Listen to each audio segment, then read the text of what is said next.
L'Antitrust chiude l'indagine sugli esposti della Regione Siciliana e delle associazioni dei consumatori che ipotizzano un cartello fra le compagnie per far lievitare i prezzi dei voli da e per la Sicilia, ma il presidente della Regione Siciliana, Renato Schifani, non ci sta. Ci sono fenomeni speculativi, conferma, che non sono stati chiariti dall'Antitrust che ha respinto il nostro ricorso, ma confidiamo nei nuovi poteri che il decreto Urso ha dato all'autorità di garanzia per intervenire sull'algoritmo. Ma poi il governatore conferma la propria idea, ci sono prezzi fuori controllo da parte di alcuni speculatori. Schifani lancia quindi un appello contro il caro voli, serve una mobilitazione sociale e politica, solo facendo squadra si può combattere questo vero e proprio scandalo. Credo, continua, sia giunto il momento di alzare la voce, rispettiamo la decisione dell'Antitrust ma non la condividiamo, ci siamo anche rivolti alla Commissione europea che ha aperto un dossier sulla vicenda.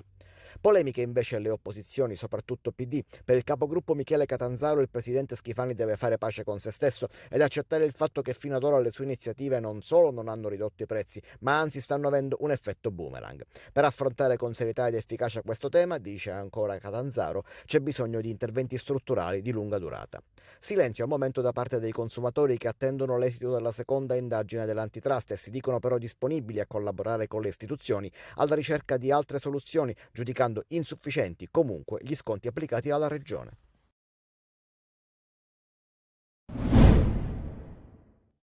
Tutto parte da questa foto postata dalla ex Iena Ismaele Laverdera sui social. Le opposizioni compatte PD, Movimento 5 Stelle, Sud Chiama Nord e Misto pronte a battere Schifani, scrive il vicepresidente della Commissione regionale antimafia.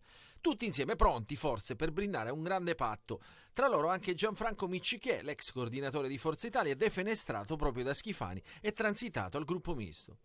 Al gruppone, per dirla in termini ciclistici, manca il leader della corsa, un nome che raccolga il consenso trasversale e che possa dare forma alla sostanza delle idee.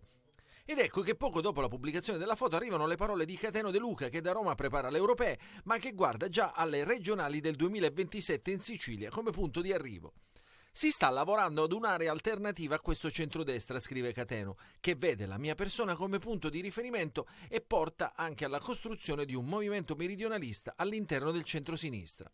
De Luca è eccentrico, ma ha certamente ben chiaro il percorso. Alle ultime regionali la sua corsa in solitaria ha raccolto il 26% dei consensi, con una coalizione di partiti alle spalle, sa che quella soglia potrebbe schizzare a percentuali difficilmente programmabili.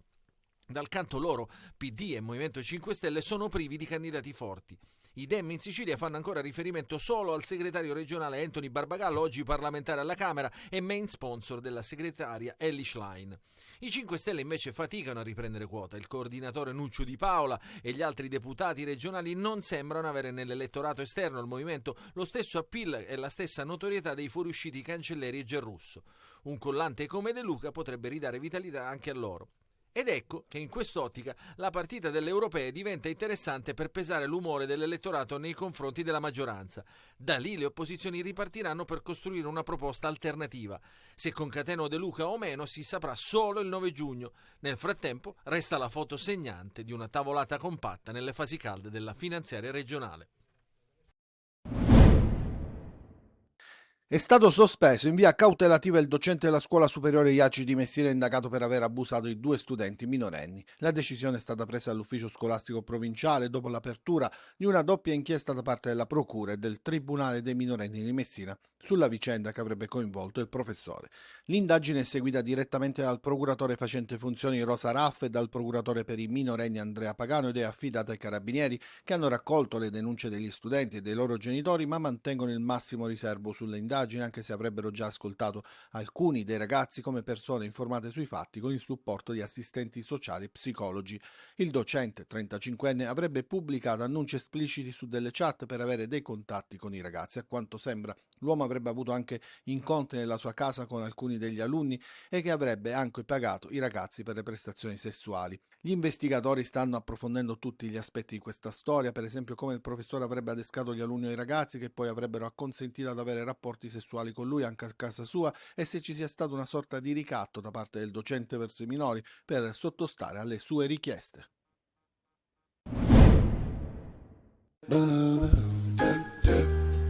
Passeggiate culturali, sagre, visite nei centri storici, mercatini di Natale. Le città siciliane sono ormai addobbate a festa e durante il Ponte dell'Immacolata sono tante le iniziative per cittadini e turisti.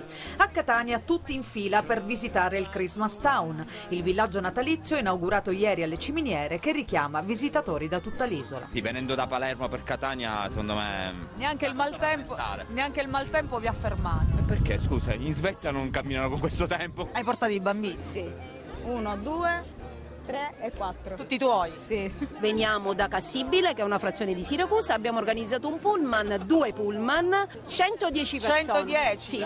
Una delle principali attrazioni è la ruota panoramica con vista mare ed Etna, ferma però a causa del maltempo. Ci incuriosisce, però oggi con questo tempo non credo sia possibile fare qualche giretto, però molto, molto carina. La pioggia e il vento di oggi non hanno scoraggiato i cittadini, ma soprattutto i tanti turisti che sono presenti in città. Noi da Trani, Puglia, facciamo anche un giro per Catania. Com'è? Bella, vabbè, c'ero già stato, però è molto bella. Brescia. Ah, è la prima volta a Catania? Sì, prima volta. Bella. Il tempo non... No, il tempo no, abbiamo portato sfortuna. Visitiamo la bella città, quindi tutto quello che ci offre. Domani invece saremo su a Taormina. Da dove venite? Da Biella. Ieri siamo state in centro Catania, qui, e poi siamo andate sul lungomare. Veniamo da tutte le parti d'Europa, diciamo. Io sono romana, lui è greco, bulgaro. Ad attrarre i tanti turisti non solo le bellezze della città, ma anche il cibo siciliano. Well, I love pizza and pasta, so... E gli arancini, non ho ancora mangiato i cannoli. Tra cannoli e arancini c'è spazio anche a dicembre per una buona granita, accompagnata dalla brioche rigorosamente con il tubo. Siamo abitué sia di granita che di Catania. 8 dicembre, a Catania l'atmosfera natalizia si fa sentire. Il centro storico è affollatissimo, la via Etnea è un fiume di gente e in un pomeriggio tra shopping e passeggiate può capitare di vedere di tutto. Anche il sindaco Enrico Trantino e l'assessore alle attività produttive Giuseppe Gelsomino che si improvvisano vigili urbani e dirigono il traffico veicolare pedonale ai 4 canti, l'incrocio tra via Etnea e via di San Giuliano. Il tutto tra gli occhi increduli e divertiti della gente che nel frattempo prendeva d'assalto i mercatini di Natale e i negozi. Il video è diventato virale sui social scatenando commenti di ogni genere, in tanti quelli che hanno apprezzato, molti coloro che lasciano trapelare grande stupore, perché è singolare vedere il sindaco di una grande città metropolitana scendere in strada, seppur in un momento di eccezionale afflusso di gente, e con grande naturalezza sostituirsi al lavoro della polizia municipale, che per la cronaca è arrivata poco dopo.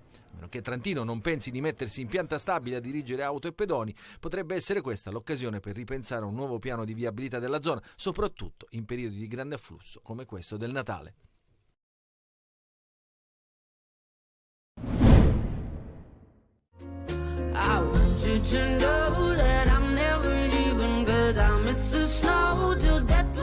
L'atmosfera del Natale, diffusa in tutta la città, una Messina che non sembra Messina, il commento di tutti per una grande festa che ha illuminato le piazze più importanti, regalando un percorso di luce, colori, di gusto e sapori natalizi.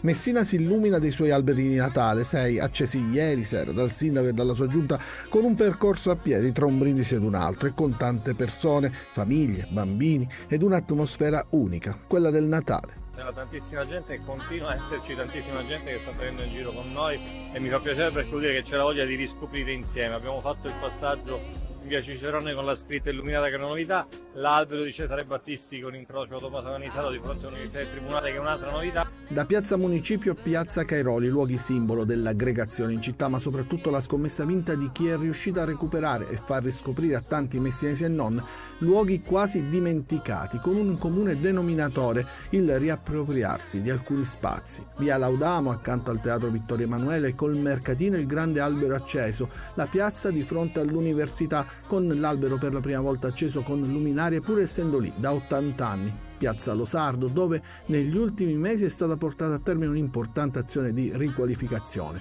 Un colpo d'occhio ovunque, tra mercatini di Natale, luce e voglia di socialità. È una Messina che non sembra Messina.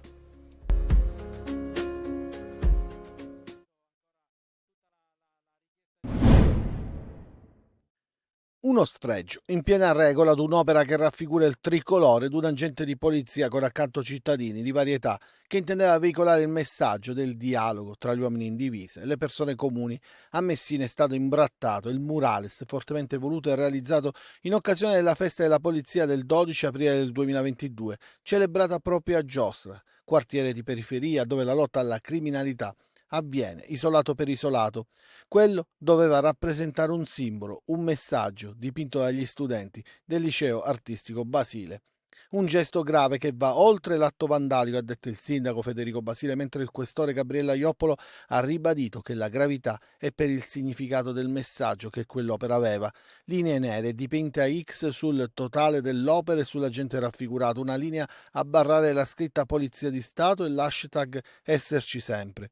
Un atto che non sembra essere una bravata o una semplice spavalderia di qualche giovane, ma un gesto considerato inaccettabile, e anche i rappresentanti della quinta municipalità sono intervenuti auspicando l'immediato intervento delle forze dell'ordine affinché si faccia luce sul grave accadimento e venga al più presto ripristinato, perché la presenza della legge e dello Stato deve essere più forte di qualsiasi altro gesto.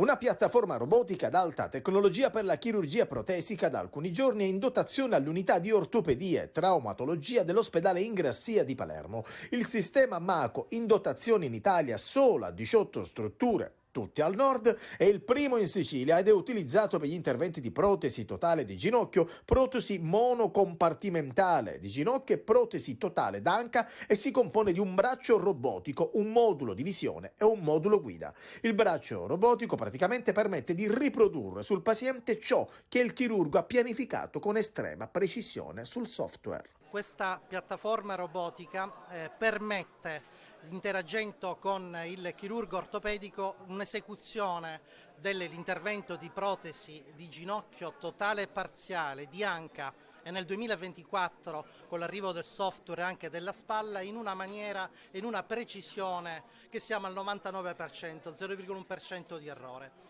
Basta Viaggi della Speranza, questa nuova tecnologia permetterà a molti siciliani di essere operati direttamente all'ospedale Ingrassia. Un polo culturale multidisciplinare stabile, dedicato all'arte contemporanea e in dialogo con le istituzioni e le realtà artistiche della città. È questa la visione che contraddistingue il nuovo corso dell'ex Fabbriche Chiaramontane di Agrigento, che in passato ha ospitato progetti e premi rivolti alla promozione dell'arte contemporanea e in particolare dei giovani artisti.